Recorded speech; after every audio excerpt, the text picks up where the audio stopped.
A review of our robot design shows we have a single motor which has been using to drive the small gear onto the larger gear, raise the arm, and our scoop bucket at the front.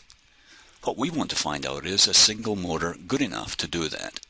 And to do that, we have to calculate the torque. I started out by creating a much simpler version of my robot. We don't need all of the detail. I don't even need the gears, but I've left them in just to show you what it looks like. Here's the arm. I've replaced the bucket, and there's a point where I'm going to be placing a load at that point. For the gears, I've created a constraint called align gears. If we move the gears, they may not be perfectly aligned, so I've set them up properly using work planes.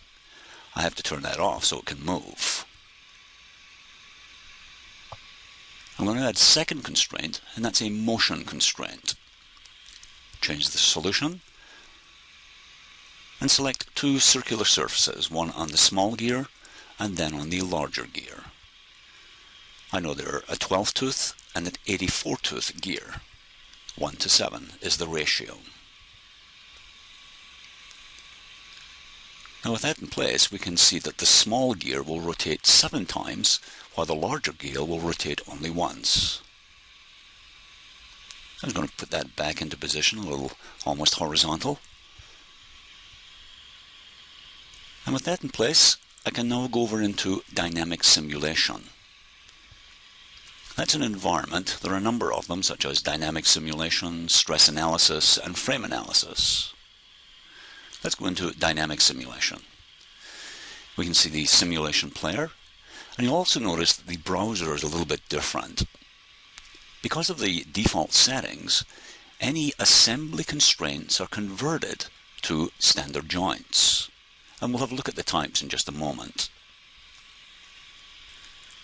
In the browser, the software has decided that certain parts are grounded. That makes sense, as you can see. We also have mobile groups. These are parts that can move, such as the small 12-tooth gear. We have the standard joints. These were axial constraints converted to revolution joints. And we'll be adding the loads. In the simulation player, that's what we'll do when we get all our settings in place.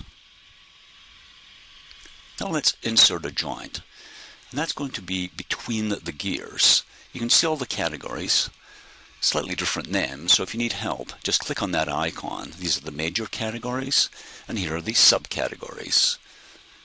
I'm looking for rolling, cylinder on cylinder. Now that's between the pitch circle of the gears. Now I've created an extruded surface to show you that just a little bit better. You need to create these to create the rolling cylinder on cylinder joint. Now it's telling me that my assembly is over constrained by 1 degree.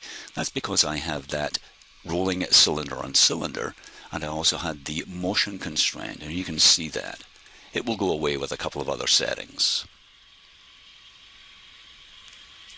If I go into the rolling joints, and then go to the properties, then into the parameters, I looked at the specifications on the VEX website, and it tells me the gear is 20-degree pressure angle. So I'll fill that in. Now I can start to look at the loads. Gravity by default is not defined, so I need to take the suppression check mark off. You can see the indication as to gravity. Downwards, that's good. And I want to add the second force. The location is that point that I had created. Direction will be a vertical edge. And the magnitude, I'm going to make that 2 pounds. And there we go. So let's run the simulation. Well, that's not very good. Obviously, we've got a little more work to do. And in the next lesson, I'll show you how to add the parameters to resolve that issue.